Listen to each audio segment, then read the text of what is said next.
Hello दोस्तों। तो दोस्तों ट्रांसफॉर्मर्स प्राइम एक बहुत ही अच्छा एनिमेटेड शो है जो कि आप लोगों ने डेफिनेटली देखा होगा। लेकिन इस शो की बहुत सारी सीन्स ऐसे हैं जो कि या तो किसी दूसरी मूवी या कॉमिक से लिए गए हैं। इसलिए आज की इस वीडियो में मैं आपको उन सभी सीन्स के बारे में बताने वाला हूं जो कि किसी दूसरे कॉमिक्स या एनिमेटेड सीरीज से इंस्पायर्ड है। तो चलिए इस वीडियो को शुरू करते हैं। तो दोस्तों इस सीरीज़ में आपको वो वाला फाइट सीन तो याद ही होगा जिसमें ऑप्टिमस प्राइम और मेगाट्रॉन की लड़ाई होती है और एक स्टार सेवर और दूसरा डार्क स्टार सेवर लेकर के लड़ाई करता है। तो उस सीन में आपको पिरामिड भी देखने को मिल सकते हैं। असल में ये लिया गया है ट्रांसफॉर्मर्स 2 मूवी से।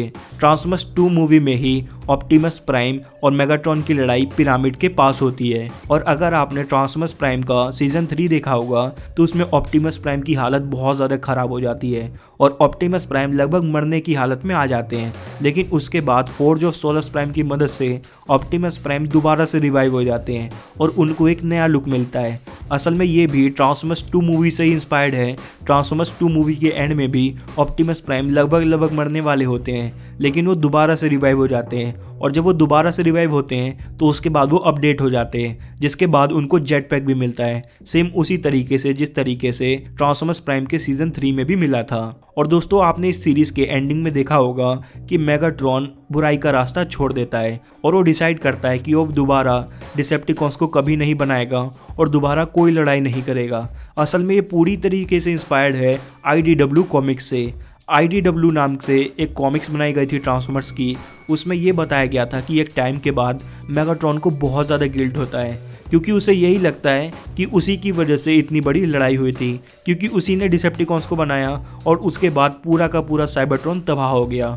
इसलिए वो गिल्ट की वजह से डिसेप्टिकॉन्स की टीम को छोड़ देता है और यहाँ तक कि वो अच्छाई का रास्ता अपना लेता है और ऑटोबॉट्स की टीम को भी ज्वाइन कर लेता है। हालांकि इस सीरीज़ में ऐसा कुछ नहीं दिखाया गया, वो बुराई का रास्ता तो छोड़ देता है लेकिन ऑटोबॉट्स की टीम ज्वाइन नहीं करता है। और दोस्तों आपने मेगाट्रॉन और ऑप्टिमस प्राइम के जितने भी पास्ट वाले सीक्वेंस देखे थे जब ऑप्टिमस प्राइम ओरायन पैक्स थे और इन दोनों के बीच में बहुत अच्छी दोस्ती थी, ये भी असल में IDW कॉमिक्स से ही लिया गया है क्योंकि इन दोनों के ओरिजिन्स को कई बार अलग अलग सीरीज़ में चेंज किया गया है। लेकिन इस सीरीज़ यानी कि ट्रांसफॉर्मर्स प्राइम में आपको जो ओरिजिन देखने को मिला वो असल में IDW कॉमिक्स से ही लिया गया है कि ये एक टाइम पे बहुत अच्छे दोस्त थे। बाद में ओरायन पैक्स को प्राइम बना दिया जाता है और मेगाट्रॉन को रिजेक्ट कर दिया जाता है और इसलिए मेगाट्रॉन लड़ाई छेड़ देता है। सेम ऐसा ही हमें IDW कॉमिक्स में भी देखने को मिला था। और दोस्तों IDW कॉमिक्स में ही ब्रेक डाउन और नॉकआउट बहुत अच्छे दोस्त होते हैं जो कि हमने इस सीरीज़ में भी देखा है। बट दोस्तों ये सीरीज़ काफ़ी हद तक इंस्पायर्ड है G1 की सीरीज़ से। ट्रांसफॉर्मर्स की जो पहली एनिमेटेड सीरीज़ मानी जाती है वो G1 की सीरीज़ मानी जाती है, जिसका मतलब है जनरेशन 1। और उससे बहुत सारे सीन्स ऐसे हैं जो कि इस सीरीज़ में भी आपको देखने को मिल जाएंगे, जैसे कि एनर्जॉन के लिए अर्थ पर लड़ाई करना। इस सीरीज़ में आधे से ज़्यादा टाइम डिसेप्टिकॉन्स और ऑटोबॉट्स एनर्जॉन के लिए ही आपस में फाइट कर रहे होते हैं। ऐसा सेम हमने G1 की सीरीज़ में भी देखा था और इस सीरीज़ में आपने ये भी देखा होगा कि ये दोनों के दोनों रेलिक्स ढूंढने के चक्कर में भी आपस में फाइट करते हैं। ये भी आपको G1 की सीरीज़ में देखने को मिल जाएगा। और दोस्तों आपने इस सीरीज़ में यूनिक्रॉन का भी एक बहुत इंपॉर्टेंट रोल देखा होगा और उसके डार्क एनर्जॉन का भी, कि कैसे वो मेगाट्रॉन को अपना सर्वेंट बना लेता है। असल में ये भी हमें G1 की सीरीज़ में देखने को मिला था जहाँ पे यूनिक्रॉन मेगाट्रॉन को पकड़ करके गैल्वाट्रॉन बना देता है और मेगाट्रॉन जो कि अब गैल्वाट्रॉन बन चुका है वो यूनिक्रॉन के इशारों पर ही काम करता है। और ऐसा हमने काफ़ी हद तक इस सीरीज़ में भी देखा। हालांकि इस सीरीज़ में जो मेगाट्रॉन है वो गैल्वाट्रॉन नहीं बनता है और मेगाट्रॉन यूनिक्रॉन का विरोध भी करता है। और अभी मैंने आपको गैल्वाट्रॉन के बारे में बताया, कुछ ऐसा ही हमें G1 की सीरीज़ में नेमेसिस प्राइम के बारे में भी देखने को मिला था। नेमेसिस प्राइम का ओरिजिन असल में हमें G1 की सीरीज़ में ही पता लगा था और अगर आप वो देखना चाहते हैं तो मैंने उस पर एक वीडियो भी बनाई है जिसका लिंक आपको डिस्क्रिप्शन में मिल जाएगा। नेमेसिस प्राइम असल में एक बहरूपिया ट्रांसफॉर्मर होता है जो कि हूबहू ऑप्टिमस प्राइम की तरह दिखता है। बस उस सीरीज़ में और ट्रांसफॉर्मर्स प्राइम में फ़र्क ये था कि G1 की सीरीज़ में नेमेसिस प्राइम को डिसेप्टिकॉन्स भेजते हैं, लेकिन इस सीरीज़ में ये बताया गया है कि नेमेसिस प्राइम को असल में इंसानों ने बनाया था।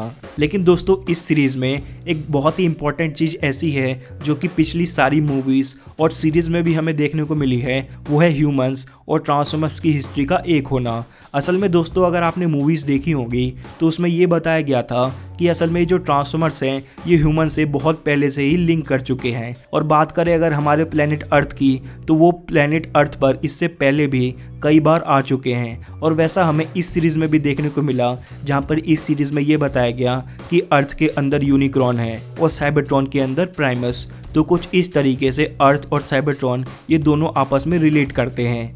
और दोस्तों सिर्फ यही नहीं, जिस तरीके से मूवीज़ में हमें गीज़ा के पिरामिड दिखाए गए कि गीज़ा के पिरामिड को असल में ट्रांसफॉर्मर्स ने बनाया था, और जॉर्डन कंट्री में जो पेट्रा सिटी है उसमें हमें मैट्रिक्स ऑफ लीडरशिप देखने को मिला था एक टेम्पल में। तो कुछ इसी तरीके से ट्रांसफॉर्मर्स प्राइम में भी जो ह्यूमन की हिस्ट्री है उसमें ट्रांसफॉर्मर्स एक लंबे टाइम से इंटरफेयर करते आए हैं। जैसे कि मैं आपको एग्जांपल देता हूँ, जब एनर्जॉन हार्वेस्टर ढूंढा गया तो वो असल में एक म्यूजियम में था, एक ग्रीस के म्यूजियम में। और हिस्ट्री में हमें ये बताया गया कि ये जो एनर्जॉन हार्वेस्टर है वो ग्रीक की हिस्ट्री से किस तरीके से रिलेट करता है। और दोस्तों सिर्फ यही नहीं, जब ओमेगा की को ढूंढा जा रहा था तो वो भी एक पिरामिड के अंदर ही मिला था, लेकिन उसमें ये नहीं बताया गया कि वो पिरामिड असल में गीज़ा के पिरामिड थे या नहीं। लेकिन उसमें ये बताया जाता है कि जब ये कीज धरती पर गिरी थी तो इंसानों को ये लगा कि असल में कीज भगवान का वरदान है, इसलिए उन्होंने इन पिरामिड्स को बनाया और पिरामिड के अंदर की को रख दिया गया था। और कुछ इस तरीके से ये जो ट्रांसफॉर्मर्स है वो हमारे अर्थ और हमारे ह्यूमन हिस्ट्री से काफ़ी हद तक कनेक्टेड है। ऐसा हमें दूसरी मूवीज़ और सीरीज़ में भी देखने को मिला है, और वैसा ही हमें ट्रांसफॉर्मर्स प्राइम में भी देखने को मिला है। तो दोस्तों बस इस वीडियो में इतना ही। अब अगर आपको ये वीडियो पसंद आई है तो मेरी इस वीडियो को लाइक करके मेरे चैनल को सब्सक्राइब ज़रूर कीजिएगा। Thanks for watching this video. मिलते हैं आपसे अगली वीडियो में, तब तक के लिए बाय।